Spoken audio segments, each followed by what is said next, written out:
Look out, boxing fans, your boy Ashy Knuckles. Sunday morning, discussing the fights from last night. I thought it was a great night of boxing for the inaugural fights back on primetime television, championship fights on primetime television. Love the format. Um, I really liked it. I really thought it was a great event and two action-packed fights. So let me get right into it.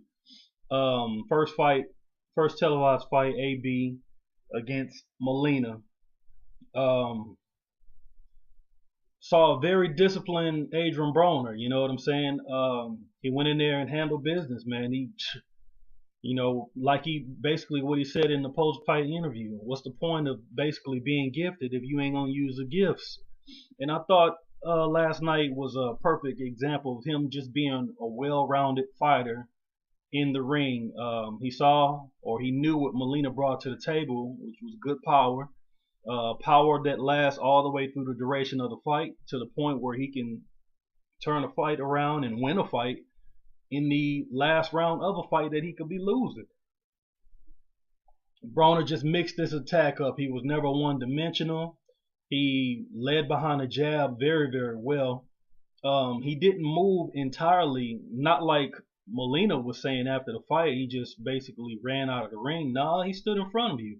You know, he had subtle movements to the left, to the right. He definitely had a lot of upper body movements because he was evading the shots. But at the end of the day, Broner basically just had a good read on John Molina's timing, and as a result, Molina was gun shy because every time he would hold his hands up, Broner would punch him in the stomach. Every time he bring his hands down, Broner was coming over the top with the right hand, coming with the hook, moving. I just thought he just mixed up his attack. He just basically showed Molina that there's a lot of range to his game, and that you have to really do your homework when you get into the ring with a focused Adrian Broner. A lot of people wrote Broner off because of the weight, and they had a right to get on his ass about the weight. I guess a professional is supposed to conduct himself as such.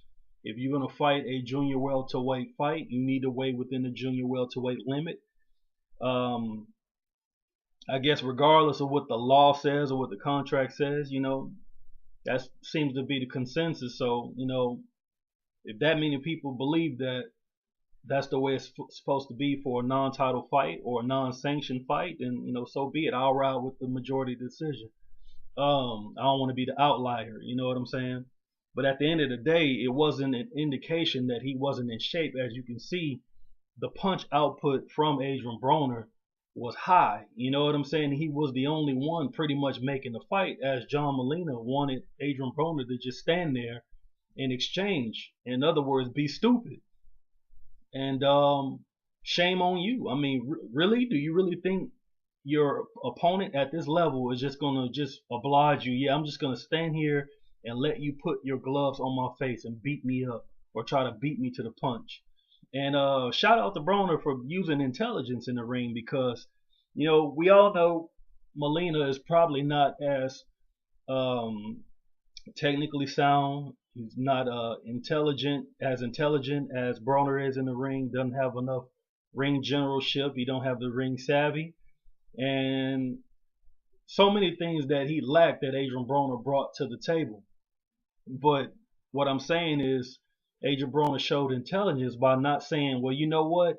I'm going to beat you at your own game. Because you got to understand at this level, if there's a guy standing across the ring from you and he don't have all those gifts that you bring to the table, but what he has brought them there, there's no sense in trying to beat him at his own game. You know what I'm saying? Because obviously he's pretty damn good at just sitting there and throwing hands with a man and to the point where he connects, and now the fight is his. Use what you have, neutralize his strengths, and make the fight easy. That's what professionals do, and I got to give Adrian Broner a lot of credit for that. I'm sure he wanted to stop John Molina. John Molina is not a guy who is just soft. You know what I'm saying? He can take a pretty good punch. He's a very tough guy. He never stopped coming forward, but he was gun shy for the whole fight. He could never get into a good rhythm. Adrian had a good read on his timing. He could see everything coming. Adrian did get caught with a couple of good shots. He took them well.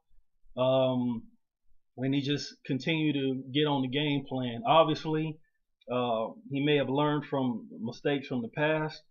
Um, Even the shots that he did take from Molina, I could tell, like, even though they didn't have the camera and and stuff in the corner the entire time, I, from what it looks, from what it appears, he was doing actually what Mike Stafford was telling his ass to do in the ring, and it worked very handily. Um, what's next for John Molina? Who knows? He probably won't have another big fight. He probably got to get back on team rebuild like a lot of these guys, and we'll see what happens for him. As for Adrian Broner, you win, you move forward. Chris Bird used to say that all the time back in the past. You get the W, you move forward. It's the truth. So he should probably have another big fight coming up. He said he'll be fighting in June in Cincinnati. Hopefully it's a name and a recognizable name that everybody can get excited about to watch that fight. I can't wait to see it. I thought he fought a great fight last night. At times he actually showed he can box. I mean, he didn't really just put on a great display of skills as far as boxing on the move and showing what he can do. He only gave you a glimpse of it, but I've stood on it. When other people said he couldn't do it, I've stayed continuous on the fact that Broner can box. He just don't do it. As he's progressed in his career, he just kind of settled into a style to where he was just standing right in front of the guy. But the guy, he can box. And it's not, I'm never trying to say, oh, I know something you don't know, or whatever like that. I'm not really, what am I gain? What would I gain from that shit? What's victory? Am I going to get a trophy for that shit? For trying to prove that I know something you don't know? Who gives a fuck? You know what I'm saying? But the thing about it is, I'm just telling you from what I know. You got to understand, when I was doing Rope-A-Dope Radio, Adrian Broner was my prospect of the year a whole year before he even fought on HBO. So, I've been seeing him for a long time before a lot of people have seen him. That's why I've stood on the fact that he can box. Shit, I remember I used to say that Winky Wright used to box. People used to argue and stuff like that. Bitch, get you some history. Winky Wright used to box on his toes. I've been around here. I've been doing this. You know what I'm saying? And I'm telling you, if you only seen him fight for a certain portion of his career and you didn't see him fight when he was fighting overseas, then you wouldn't know that. But why are you going to argue? Don't argue what you don't know about. You know what I'm saying? If you don't know, you just don't know. But anyway, good look for Adrian Broner. Another W. Another one for the win column. A more subdued Adrian Broner. I guess he couldn't bring the entourage. He couldn't do all the dancing. He couldn't use the brush. I think him using the brush in the ring and dancing on the ring is not a bad thing. That's marketable. It's the shit that was coming out of his mouth that was turning people's stomach. You know what I'm saying? But the brush, always thought that was a good look. I even did a video on that years ago, saying that it's silly, but it's silly enough to work. And as you can see, he is still popular. So anyway, we'll see what happens with Adrian Broner. Fought a disciplined fight. I gotta give him kudos for that. Made a fight which could have been potentially more tougher than it had to be. He made it easy, and that's what professionals do. It's called making adjustments in the ring and handling your business. Go in, punch out, get out of there, get the victory, move on. Anyway, but the fight of the night is gotta be Keith One Time Thurman and Robert Guerrero, and I haven't been like really critical of Keith Thurman, but I wasn't on the bandwagon. You know what I'm saying? I saw the boxing skills, I saw the power, but it just seemed like he had a lot of vulnerabilities. You know what I'm saying? But he really showed up tonight. And like I said, I've been around a long time. I've seen a lot of good boxer punchers come and go. So when a new face arrives on the scene, knocking people out, I don't hop on the bandwagon because of it. That's nah. I don't hop on nobody bandwagon that easy. You got to show me something. And in this ring, he fought the most accomplished fighter that's on his resume, 3-time world champion, Robert Guerrero, a guy that Well, even though he really didn't box too much in this fight, he tried to fight from the outside, but it didn't work for him. But a guy who can box, a guy who can get on the inside and bang, a guy that has fought punchers, a guy that has fought brawlers, a guy that has fought boxers, a guy that has fought southpaws, a guy that has fought right-handers. He's won several world titles in different divisions. He's an accomplished fighter. So if you can do this to this guy at this weight and look that good, and the quote unquote best fighter in the world couldn't do that to him, then you got something. You know what I'm saying? And I'm not critical no more. We all knew that Keith Thurman had power, but good Lord, that boy got game changing power. I really didn't, I must have underestimated his punch. It can happen. Hell, I'm not the one getting hit by it, so I wasn't sold by the punching power. I mean, a lot of guys get knocked down. You know what I'm saying? A lot of guys get knocked down in the gym. It don't mean that a guy just got crazy power. I remember Juan Diaz told me a long time ago, the hardest times he been hit was by a journeyman. A journeyman. He was like, you really don't think so? He was like, these guys be like bums. You know, everybody call them bums, but some of them motherfuckers can hit. You know, it's just certain things that are lacking from their game that makes them not fight at the upper echelon of the division. And I always understood that, and I took it forward. I mean, that's coming from somebody with real life experience, something that I don't have. I don't fight. So, but Keith Thurman, he did his thing, man. He went in there, he boxed on the move. He didn't move a whole lot until the end of the fight. He only used the ring in angles just enough to where he can get his shots off. He didn't have to run around and stuff like that like they be saying he be doing. He just moved enough to get out of the way of the shot and to bring his own in. And he was hitting Robert Guerrero with some clean flush right hands. And I just didn't know how Robert Guerrero was taking all that. You know what? When I start seeing him get hit flush like that, I thought Thurman was about to take this boy out early. And I was like, I know I've seen Robert Guerrero get hit by a lot of guys. You know, mind you, a lot of guys haven't been watching Robert Guerrero that long. But, you know, this guy was back at 26. This guy has been chasing one man with Marquez for years. He'd been trying to fight one man with Marquez, and he wasn't getting that fight. You know what I'm saying? I mean, this guy been in with Casamayor, Catsitas, or Salido. Been in the ring with a lot of good guys. You know what I'm saying?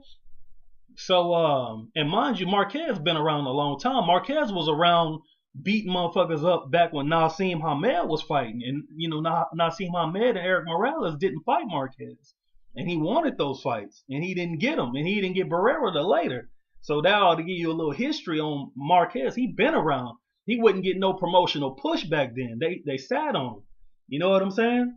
But Robert Guerrero was after him for a while. So this was the most accomplished fighter that Keith Thurman fought, and he showed up real big on not channel 2, that's Houston, but on NBC, on network television. He's good for boxing, man. Charismatic, good boxing skills. He say everything right. You know, everybody that's been on the bandwagon had a good reason to be on the bandwagon. You know, I don't take no credit away from anybody. I mean, your fighter is your fighter. You know what I'm saying? I'll never take any credit away from somebody who's high on somebody. That's you. You know, do what you do. But up until this point, I wasn't convinced. I'm convinced. Keith Thurman got next. Straight up. He's the next star, without question. He basically shut down everything Robert Guerrero tried to do. It just seems from the onset, when Keith Thurman started boxing and showing them a variety of skills, whether he was coming with the jab, countering with the shots to the body, leading with hooks or right hands. I mean, he just opened up a whole book of skills, and it seemed like Robert Guerrero was trying to show Keith Thurman that he can box from a distance too, and as a result, Keith Thurman was only lining them up for big shot after big shot, and it really seemed that Robert Guerrero didn't make any adjustments until after he got seriously hurt around round 8, round 9 and stuff like that. He kind of started forcing the issue, closing the distance on him, you know, and it just seemed like Keith Thurman wouldn't allow Robert Guerrero the ability to close the ring off and move that get that moving target to a standstill, because every time he tried to meet him at an angle and land one of those big left hands, yo, Keith Thurman wasn't there no more. And whenever he overly committed to a shot, the right hand Keith Thurman had for him in return was just vicious, man. I'm impressed with the guy, man. Like I said, you do what you do, you know, to get to a certain point in the fight game. And no credit taken away from you for being good at what you're good at. But when you do it against a guy like this, a guy that's this accomplished in the game, and you look that good doing it, yeah, you ready, bro. And shout out to Dan Birmingham. Years ago, I've done a video on who the trainers are that should get the props that the media openly gives out to their favorites, and Dan Birmingham was one of those guys. He's a guy that's took guys through the amateurs, brought them several amateur world titles, and then taking guys pro and got them multiple world titles. That's a gift. That means you are taking a guy from the mold, from scratch, and bringing him to titles. That's a great trainer. And it just shows right now, even to this day, boys, that's a badass trainer. Dan Birmingham, St. Pete Boxing. He had Winky Wright, he had Jeff Lacey, and he did wonders with those guys' careers, and Winky Wright was ducked his whole career. So when he started getting the marquee fights, he started really showing up too. So anyway, Keith Thurman did what he had to do. He got next. I don't even want to see him against Marcos Maidana. I don't want to see him against Amir Khan. I want to see him fight the winner of Mayweather Pacquiao. I think with this win, he deserves that fight. I mean, I don't think there's any other fights at welterweight that he needs to gauge how good he is. I think he just displayed that he's just clearly on another level than a lot of these guys. I mean, I like to see him against. I guess I could see him against Amir Khan. That's a big money fight for him. It's a different style for him. I guess I could see him against Kell Brook too, and he can unify some titles, and only add to his shine, to his stardom. So shout out to Keith Thurman, Team Thurman, Dan Birmingham.